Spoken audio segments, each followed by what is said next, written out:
Ladies and gentlemen, Staff Sergeant Payne is here tonight for another reason. A very special surprise he knows nothing about. Congratulations, Tim. You've been selected to receive a free, new, custom home from Operation Coming Home. Representatives from the Raleigh-Wake County Home Builders Association and Centex Home are going to build a home to meet Tim's needs. And Tim, here are your keys to your new home. We're pleased to welcome Tim Minton, the Executive Vice President for the Home Builders Association of Raleigh-Wake County. Tim was the 2014 president of the National Association of Home Builders Executive Officers Council and president of Operation Coming Home, a foundation that provides new homes to injured combat veterans. Tim, thank you for joining us here on Hiring America. Thank you for having me. Tell us more about Operation Coming Home. It sounds like a fantastic organization.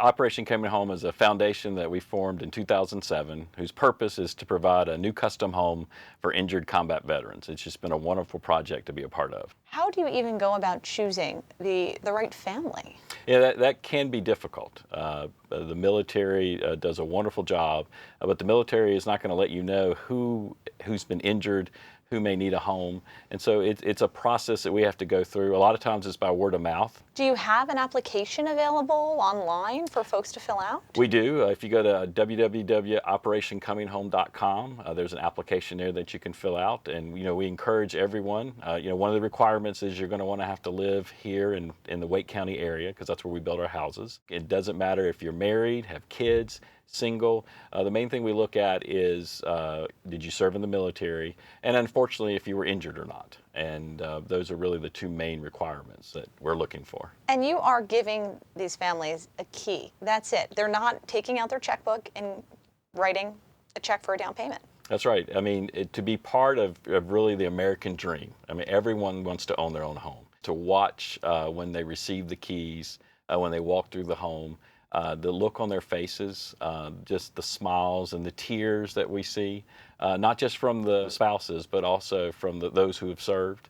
It really just knowing that we've taken this away from them, that they don't have to worry about this anymore.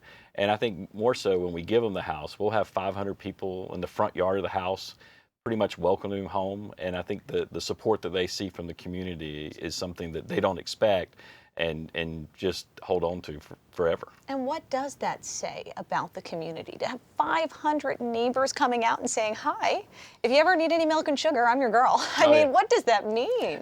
I think it says more than even giving the house. It lets them know that they're a place where they're welcomed. They're a place where they're going to grow up with other people's kids that live in that neighborhood.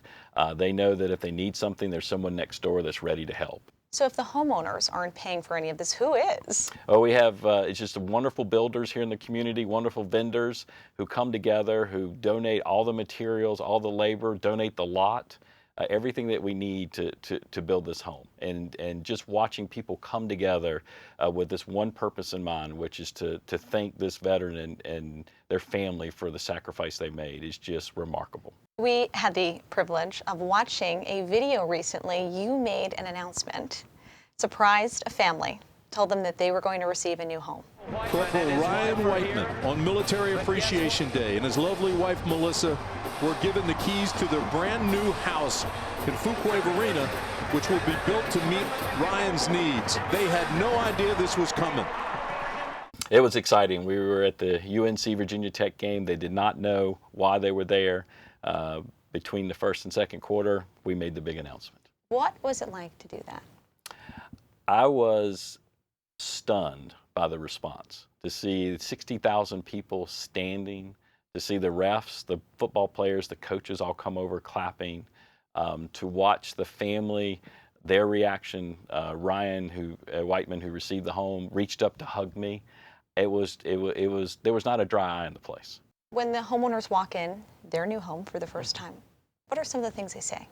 Wow, is probably the thing they say most of all. They're just so excited, and I think probably more than anything, it's so appreciative.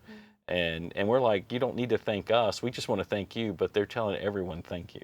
Do you follow up with the families? We do. We keep up with them. A lot of them will come to the key ceremonies when we're giving houses away. We had a great event not long ago with Lenovo where they donated tablets to all the Hero Home recipients. So we had all the recipients together. We had their families. It was a great time to see everyone together, and it's actually the first time we had them all together at the same time. What's next for you all? My hope is that we'll be announcing probably in the next couple of weeks that we'll have houses lined up for the next 3 years. And so it's just to watch this thing grow and to watch the support in the community. It leaves you speechless. Are you aware of other organizations like this in other parts of the country? There's some wonderful organizations out there. Homes for Our Troops is one. There's a group called Operation Finally Home. Those are two groups that I know of that do an outstanding job in terms of providing homes for veterans. So what's your message for people who are watching and want to be able to give back and do something very similar, but don't feel like they can? Well, I would say, first of all, you'd be amazed what you can do when you set your mind to it. We did not realize in 2007 when we brought a group together that we were actually going to be able to build a home. And what we discovered was that we weren't building a home, we were building a place for people to fulfill their dreams. And so once we all realized that, the process became easy at that point. It's something that they truly deserve after their sacrifice and service. Most definitely. Tim, thank you so much for your time today here on Hiring America. It was truly a pleasure. Well, thank you for having me.